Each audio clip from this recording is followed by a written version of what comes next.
Good morning, students. Class 8, Chapter 2, Civics. Now I am going to discuss about the right against exploitation. अब हम आपका जो next fundamental right है हमारा वो है राइट अगेंस्ट एक्सप्लॉयटेशन, उसको डिस्कस करने जा रहे हैं। राइट अगेंस्ट एक्सप्लॉयटेशन ये हमारा फंडामेंटल राइट क्यों है, सबसे पहले हमें ये पता होना चाहिए।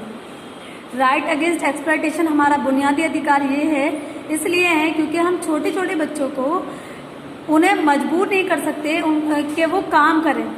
देखिए, the purpose of this right to uphold the dignity of an individual and to protect her him from any form of exploitation. इस एक्ट को इस्टेब्लिश करने का मकसद सिर्फ और सिर्फ ये है कि हम इस राइट के जरिए इंडिविजुअल की जो डिग्निटी है उसको प्रोटेक्ट कर सकें, और चाहे कोई भी मर्द हो, औरत हो, लड़का लड़की, बच्चा या बच्ची, कोई भी हो, मेल फीमेल, उसको हम एक्सप्लॉयटेशन से बचाया जा सके। Under this right we find provision for the prohibition of. जब हम राइट अगेंस्ट एक्सप्लॉयटेशन की बात करते हैं तो इस राइट के अंडर में किस तरह की चीजें हैं जिनको प्रोहिबिट किया गया है, वो है बॉन्डेड लेबर। बॉन्डेड लेबर का मतलब ये होता है बंधा हुआ मजदूर, यानी कि हमारा संविधान हमें इस बात की आज़ादी देता है कि हम किसी को भी मजबूर नहीं कर सकते कि वो एज आ लेबर वर्क करे या बंधे हुए मजदूर की तरह काम करे। ये उसकी अपनी मर्जी है कि वो काम करे या ना करे, क्योंकि पहले जब हम पास्ट में देखते हैं तो हमें पास्ट में देखने को मिलता है कि इस तरह की बुराइयां पास्ट में बहुत कॉमन थी। लोग क्या करते थे, जो भी मजदूर होते थे तो उन्हें एक तरह से बाउंड कर लिया करते थे, यानी कि वो उनको छोड़ के नहीं जा सकते, जैसे कि वो उनके खरीदे हुए गुलाम हो और उन्हें तमाम जिंदगी उन्हीं के यहाँ काम करना है। तो बॉन्डेड लेबर, कोई किसी का बंधा हुआ मजदूर नहीं हो सकता, वो उसकी मर्जी है, वो वहाँ मजदूरी करे ना करे, काम करे ना करे, ये उसकी विल पे डिपेंड करता है। नेक्स्ट है सिलेवरी। सिलेवरी कहते हैं गुलामी। पास में क्या होता था, जो फॉरेनर्स होते थे, और तो ये मैं आपको बता रही हूँ, वो उनका ये मानना था कि जो वाइट स्किन पीपल हैं उन्हें डार्क स्किन पीपल्स पर सुपीरियरिटी हासिल है, और इसीलिए वो क्या करते थे, जो अफ्रीकन कंट्रीज हैं खासकर वो वहाँ आते थे और जो डार्क स्किन पीपल्स होते हैं वो वहाँ से उनको खरीद कर लेके जाते थे, इसे कहते हैं गुलाम प्रथा, और ले जाते थे और उनसे वो अपने यहाँ पर गुलामी कराते थे, सिलेवरी। अब हमारे यहाँ पर राइट अगेंस्ट एक्सप्लॉयटेशन में सिलेवरी को क्यों कर प्रोहिबिट किया गया है वो भी वजह सुन लीजिए। सिलेवरी क्या है, गुलामी। गुलामी किसकी, एक इंसान दूसरे इंसान का गुलाम नहीं बन सकता, ये उसकी अपनी मर्जी है। अगर कोई किसी के यहाँ काम करना चाहता है तो वो उसका काम कर रहा है, आप उसको गुलाम नहीं कह सकते हो, आप उससे गुलामी नहीं करा सकते हो, आप उससे काम कराओगे और उसके काम का जो भी उसका वेज बनता है, जो भी उसका पैसा बनता है, आप उसको दोगे। लेकिन गुलामी का मतलब क्या होता है कि वो आपका एक तरह से बंध गया है, वो कहीं नहीं जा सकता, वो आपके इशारे पर नाचेगा। आप कहोगे उठो तो वो उठेगा, बैठो तो बैठेगा, आपका पूरी तरह से गुलाम है। जो बिल्कुल संविधान इस चीज की आज़ादी नहीं दे सकता, आज़ादी हमें देता ही नहीं है कि एक इंसान दूसरे इंसान का गुलाम हो, ये पॉसिबल ही नहीं है। एक इंसान दूसरे इंसान के अंडर में काम कर सकता है, ये पॉसिबल है, लेकिन ये कहना कि एक इंसान दूसरे इंसान का गुलाम है, ये बिल्कुल गलत है, प्रोहिबिट है। कॉन्स्टिट्यूशन ने इसको क्या कहा है, प्रोहिबिट, यानी कि बिल्कुल नहीं कह सकते, गुलाम वर्ड हम यूज कर ही नहीं सकते किसी के लिए। और जो तीसरी चीज है वो है ह्यूमन ट्रैफिकिंग। ह्यूमन ट्रैफिकिंग में क्या होता है, इंसानों को बेचना। अक्सर क्या होता है, हम ये देखते हैं कभी कभी हमारी सोसाइटी, हमारे समाज में भी इस तरह की बुराइयां देखने को मिल जाती हैं, जैसे कि मान लीजिए वजह चाहे कुछ भी हो सकती है, लोग किडनैप करके ले जाते हैं बच्चों को, छोटे छोटे बच्चों को ले जाते हैं और उनको क्या करते हैं, बेच देते हैं या उनसे भीख मंगवाते हैं। तो ये क्या है, ह्यूमन ट्रैफिकिंग। आप या ह्यूमन जो बॉडी पार्ट्स होते हैं, आप उनका बिजनेस कर रहे हो, तो आप ये सब नहीं कर सकते। आपको किसी ने कोई अधिकार नहीं दिया है कि आप एक इंसान को खरीदो या बेचो या उसके पार्ट्स को, उसके जिस्मानी हिस्सों की आप व्यापार करो, उसका बिजनेस करो, आपको ये अधिकार किसी ने नहीं दिया, बिल्कुल प्रोहिबिट है। और अगर कोई ऐसा करता हुआ पकड़ा जाता है तो according to the constitution of India ये क्या है, ये इलीगल है। और इलीगल है इसका मतलब ये हुआ कि अगर कोई ऐसा करता हुआ पकड़ा जाता है तो उस पर कानून अपने तरीके से कार्रवाई करेगा और उस पर उसको सजा दी जाएगी। कभी कभी सुनने में आता है और कहीं ऐसा होता भी है, आप लोगों ने भी देखा होगा और हम भी देखते हैं कि जैसे कि कहीं कहीं हॉस्पिटल्स वगैरह में इस तरह का एक प्रोपेगेंडा चलता है कि इंतकाल के बाद, मतलब मरने के बाद, जब इंसान की मृत्यु हो जाती है तो उसके कुछ जो इम्पॉर्टेंट ऑर्गन्स होते हैं जैसे कि किडनीज हैं, लीवर वगैरह है, तो डॉक्टर्स वगैरह वो निकाल लेते हैं। वहाँ पे कितना पूरा डॉक्टर अमला जो होता है, हॉस्पिटल का पूरा अमला, पूरी टीम जो होती है वो इन्वॉल्व रहती है और उनकी वो क्या करते हैं, इलीगल तरीके से उनकी सप्लाई करना शुरू कर देते हैं। क्योंकि ह्यूमन ऑर्गन्स होते हैं बहुत ज़्यादा महंगे, बहुत ज़्यादा कॉस्टली बिकते हैं, तो इससे क्या होता है, इससे उन लोग को काफ़ी पैसा मिलता है। लेकिन आप इंसानी जिस्म के साथ इस तरह की छेड़छाड़ बिल्कुल नहीं कर सकते। कभी ऐसा भी होता है कि डॉक्टर्स क्या करते हैं कि ऑपरेशन के दौरान बॉडी का, फॉर एग्जांपल इंसान की बॉडी में 2 किडनी होती हैं, काम कोई एक किडनी करती है, दूसरी नहीं करती।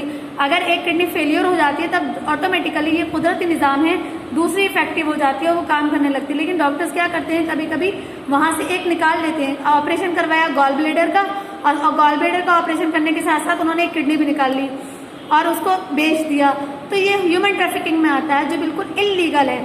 और जब इस चीज़ को पकड़ में आती है ये चीज़, तो पूरा हॉस्पिटल सील हो जाता है और पूरे डॉक्टर्स वगैरह, उनका जो भी लाइसेंस होता है सब रद्द कर दिया जाता है, क्योंकि कॉन्स्टिट्यूशन ने इस तरह के हमें काम करने की इजाज़त नहीं दी। ये नेक्स्ट है हमारा the practice of engaging children below 14 years in factories, mines और अदर हैजार्डस ऑक्यूपेशन। देखिए कि जो बच्चे होते हैं बिलो द 14 ईयर्स, संविधान ये कहता है, संविधान ने हमें किस चीज़ का अधिकार दिया है, शिक्षा, पढ़ने लिखने का अधिकार दिया है। यानी कि all the students up to the age of the 14 year, हर वो बच्चा जो 14 साल की उम्र तक का है, उसको संविधान ने ये अधिकार दिया है कि वो, उसके लिए क्या है, there is the free and compulsory education system in our constitution, there is the provision of the free and compulsory education system up to the 14 years of as.